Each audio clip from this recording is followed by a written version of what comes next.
एक बार सुमेरगिरी पर्वत पर महात्माओं का सम्मेलन हुआ। उन मुनियों की सभा में सभी महात्मा गए। विश्वामित्र भी जाने लगे, लेकिन उसी समय शकुंत नाम का राजा उस सभा में सम्मिलित होने गया तो बीच में नारद जी मिल गए। नारद जी बोले, कहाँ जा रहे? राजा बोला, सत्संग में जा रहे। तो शकुंत नाम के राजा से नारद जी बोले, तुम हमें गुरु मानते हो या नहीं? राजा बोला, महाराज आप ही को तो गुरु मानते, किसको मानेंगे? तो नारद जी बोले, सुनो, सभा में जाना, सबको प्रणाम करना, वहां विश्वामित्र जी मिलेंगे, उनको प्रणाम नहीं करना। क्यों महाराज? अपराध हो जाएगा, वो श्राप दे देंगे। तुम चिंता मत करो, अरे वो ब्रह्म ऋषि थोड़ी है, उनको तुम प्रणाम मत करो। राजा बेचारा सीधा साधा था, मान गया, सबको प्रणाम किया। सभा में विश्वामित्र जी को प्रणाम नहीं किया। विश्वामित्र जी नाराज हो गए। बीच सभा से ही उठ करके राम जी के पास आए। राम जी सो रहे थे, लक्ष्मण जी दरवाजे पर थे। पूछा, कहाँ है राम?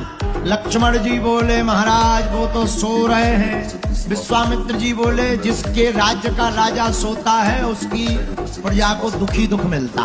लक्ष्मण जी बोले, हो क्या गया, हमें बताओ। विश्वामित्र जी बोले, तुम्हें नहीं बताना है। राम जी को बोला। शोर सुन करके राम जी आ गए। क्या बात है महाराज, आप क्यों परेशान हो रहे? विश्वामित्र जी बोले, एक राजा ने हमारा अपमान कर दिया। राम, तुम्हारे होते हुए अगर हमारा अपमान हो जाए, इससे बड़ा अपराध कुछ नहीं हो सकता। राम जी ने तुरंत धनुष उठा लिया। बोले, गुरुजी आप बताओ तो किसने अपमान किया? विश्वामित्र जी बोले, नहीं नहीं, तुम तो सोते रहो, सोते रहो, तुम्हें क्या खबर? महात्माओं की बेइज्जती हो रही, तुम्हें खबर नहीं है? राजा बन गए तो भूल गए। राम जी को बड़ा बुरा लगा। महाराज किसने अपराध किया? एक राजा ने किया। पहले प्रण लो, हमें वचन दो कि अगर जिसने अपराध किया उसको दंड क्या दोगे? राम जी ने गुरु जी के चरण पकड़ करके कहा, हे गुरुदेव, जिस भी राजा ने तुम्हारा अपराध किया हो, भले ही वो मेरा भाई क्यों ना हो, उसको हम मृत्यु दंड दे करके मानेंगे, उसका वध कर देंगे। शकुंत नाम के राजा को पता लगा राम जी हमें मारने वाले हैं। मन ही मन कहने लगा, गुरु जी की अच्छी बात मानी, ना नारद जी की बात मानते न आफत फंसती। अब जब राम जी ही मारने वाले हैं तो बचाएगा कौन? रोते रोते शकुंत भागे। रास्ते में नारद जी फिर मिल गए। गुरु जी प्रणाम। नारद जी बोले, कहाँ जा रहे हैं? राजा बोलो, अपने मरने की लकड़ियां खरीदने। क्यों, क्या बात है? क्यों मरना क्यों चाह रहे? शकुंत नाम का राजा बोला, तुम्हारी आज्ञा का फल है क्या? अरे आपने ही तो आज्ञा दी थी, सबको प्रणाम करना, विश्वामित्र को मत करना। हमने सबको कर लिया, विश्वामित्र को नहीं किया, उसी का परिणाम हमको मारने का, वध करने का दंड दे दिया है। अब तो तुम ही बचा सकते हो। नारद जी बोले, हम भी नहीं बचा सकते। तो कौन बचाएगा? एक काम करो, इसी रास्ते में आगे जाकर के हनुमान जी की माता अंजनी माता रहती हैं, तुम उनके चरण पकड़ लो। अब तो वही हैं जो तुम्हें बचा सकती हैं। भागा भागा राजा माता अंजनी के दरवाजे पर रोता हुआ बैठ गया। माता अंजनी ने दरवाजे खोले। क्या बात, क्यों रो रहे हो? माँ, पहले वचन दो, मृत्यु दंड से हमें बचा लो, पहले वचन दो। अंजना माता ने कहा, हम तुम्हें वचन देते हैं, तुम हमारी शरण में आए हो, भले ही कोई तुम्हें मारने वाला हो, एक घड़ी काल ही तुम्हें मारने आए, पर हमारा वचन है, हम तुमको बचा करके रहेंगे। राजा बोला, जय हो। पर माता अंजनी माता ने पूछा, मारना किसको है? अब राजा ने नाम बताया, बोले राम जी को। अंजनी माता बोली, पहले नहीं बताते बन रहा था, अब उनसे कौन बचाएगा? राजा बोला, हमें क्या लेना देना, जबान तो तुम्हारी खराब होनी है, अब चाहे जो बचावे। अब माता ने कहा, हमने कह दिया, सब चाहे जो हो जाए।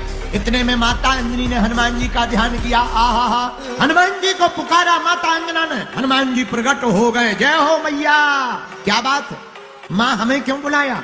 अंजनी माता बोली, बेटा पहले वचन दो कि तुम, हम जिसके लिए कहेंगे तुम उसके प्राण बचाओ। हनुमान जी बोले, माँ तुम्हारी आज्ञा, और तुम्हारी आज्ञा हमारे लिए सर्वोपरि है, आप कहो किसके प्राण बचाने?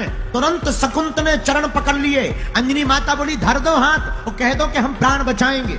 हनुमान जी बोले, माँ की आज्ञा है, हमने आशीर्वाद दे, जाओ हम तुम्हारे प्राण बचाएंगे। पर हनुमान जी बोले, ये तो बताओ कि बचाना किससे है? राजा बोला, राम जी से। हनुमान जी बोले, जय हो। ये आफत हमें यहाँ फंसवाने की। अब क्या किया जाए। लेकिन कोई बात नहीं, तुम यहीं रुको, हम मैटर समझ के आते हैं कि मैटर क्या है। हनुमान जी भागे भागे अयोध्या गए। राम जी रथ पर बैठे थे, सेना तैयार कर रहे थे। हनुमान जी ने कहा महाराज कहां जा रहे?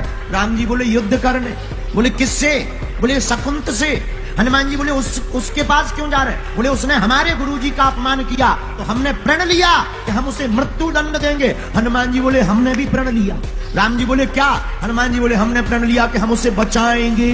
राम जी बोले देखो हमारी बात मिथ्या नहीं होगी, हमने गुरुजी की कसम खाई है। हनुमान जी बोले हमने माता जी की खाई। और तो और जब हम उसे वरदान दे रहे थे तब हमने ये भी कहा था कि हम अपने इष्ट की कसम खा रहे कि तुझे बचाएंगे। हमने भी तुम्हारी कसम खाई है, हम भी बचा के रहेंगे। राम जी बोले हमने गुरुजी की कसम खाई, मार के रहेंगे। हनुमान जी बोले अब जो होगा सो देखा जाएगा। राजा के पास भागे भागे आए, बोले इतना खतरनाक मैटर है, तुम्हें हमारे पास लाना था। अब देखो गुरु और चेला में लड़ाई करवा रहे, स्वामी और सेवक में लड़ाई करवा रहे, तुम्हें शर्म नहीं आती अपने मन से? राजा बोला क्या बताएं, वो तो गुरुजी के चक्कर में हो रही। अब हनुमान जी ने कहा भाई फंस गई तो फंस गई, कोई बात नहीं। लक्ष्मण जी राम जी पूरी सेना लेकर के राजा के देश में युद्ध करने गए।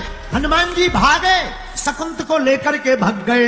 राम जी गए, राम जी ने पूछा राजा कहाँ है? नगरवासी बोले एक बानर ले गया।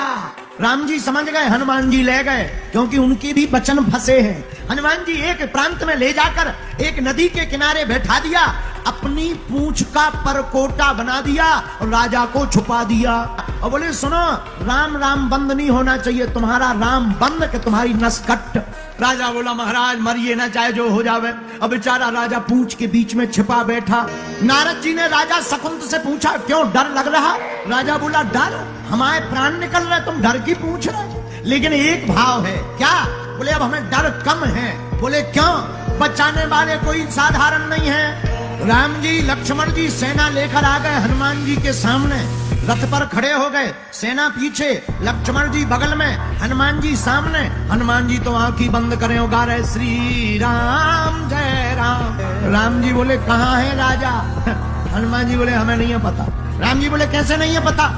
लक्ष्मण जी बोले गुरु जी भैया पूंछ में देखो, छुपो बैठो, कप रहो वाइब्रेशन मोड में। जैसे ही राजा ने देखा राम जी आ गए, सो जो सीताराम सीताराम धीरे धीरे जप रहो तो वो और जोर जोर से सीताराम सीताराम सीताराम रोने लगा। लक्ष्मण जी बोले चाहे जितना जाप कर लो तीर तो छाती में लगेगा, क्योंकि तुमने गुरु जी का अपमान किया है। राजा कुछ नहीं बोला। अब हनुमान जी बोले महाराज छोड़ दो। राम जी बोले नहीं। तीर मारना प्रारंभ किया, पर तीर जाए तो, पर तीर राजा को लग ना पाए। अनेकों तीर राम ने मारे, पर तीर राजा के हृदय में ना जा पाया। तो तीर की इस गति को देखकर राम बोल पड़े कि तीर क्या है प्रयोग में आता क्यों नहीं, हृदय के पार जाता क्यों नहीं? हनुमान जी ने कहा सरकार आपसे बड़ा आपका नाम है। लेकिन लक्ष्मण जी को क्रोध आ गया। हनुमान बाहर निकालो राजा को, भैया का प्रण है, राजा को मार करके रहेंगे। हनुमान जी बोले हमारा भी प्रण है, राजा को बचा कर रहेंगे। लेकिन राम जी की रोष को देखकर लक्ष्मण जी ने अब राजा की जगह हनुमान जी पर तीर मार दिया। और जैसे ही हनुमान जी पर तीर चलाया, हनुमान जी की छाती में लग गया, रक्त बहने लगा। उधर तीर मारा हनुमान जी को, पर चोटिल हुए राम जी। तुरंत सारथी ने लक्ष्मण जी को बताया कि आपने तीर हनुमान को मारा, पर गिर राम जी गए। अरे ये कैसे हो गया? हमने तीर तो हनुमान जी पर मारा था, कहीं हनुमान जी ने शक्ति तो नहीं चला दी? और जब देखा हनुमान जी के तो तीर लगा था, रक्त बह रहा था, लेकिन हनुमान जी के हृदय में सीता राम जी थे। वह तीर हनुमान जी के हृदय को चीरता हुआ राम जी को लग गया है। तुरंत हनुमान जी बेहोश हो गए। राम जी की मूर्छा खुल गई। अपने हृदय को पकड़ते हुए लक्ष्मण से बोले तुमने ठीक नहीं किया। और हनुमान जी के रक्त को देखकर राम जी रोने लगे। अपना एक हाथ फेरा, हनुमान जी के हृदय के घाव को ठीक कर दिया और दूसरे हाथ से सिर पर हाथ सहलाने लगे। हनुमान जी मन ही मन सोचने लगे दाव बढ़िया है, मौका बढ़िया है। जब राम जी सिर पर हाथ सहलाने लगे तो हनुमान जी तो सोने का लेटने का नाटक कर रहे थे। धीरे से पूंछ में से राजा को निकाला, अपनी गोद में बैठाकर राम जी का हाथ अपने सिर से राजा के माथ पर रख दिया। और जैसे ही रखा, राजा ने चरण पकड़े। हनुमान जी तुरंत उछल करके बोले जय हो महाराज, अब जिसके ऊपर तुमने हाथ रख दिया वो ही मर जाए तो फिर तुम्हारी तो नाक ही कट जाएगी। उसी समय गुरुजी आ गए और गुरुजी ने यह दशा देखी, प्रेम की विह्वलता देखी, तो विश्वामित्र ने कहा राम जाओ हमने राजा को क्षमा किया, तुम भी राजा को क्षमा कर दो, इसे जीने का अभय आशीर्वाद दे दो।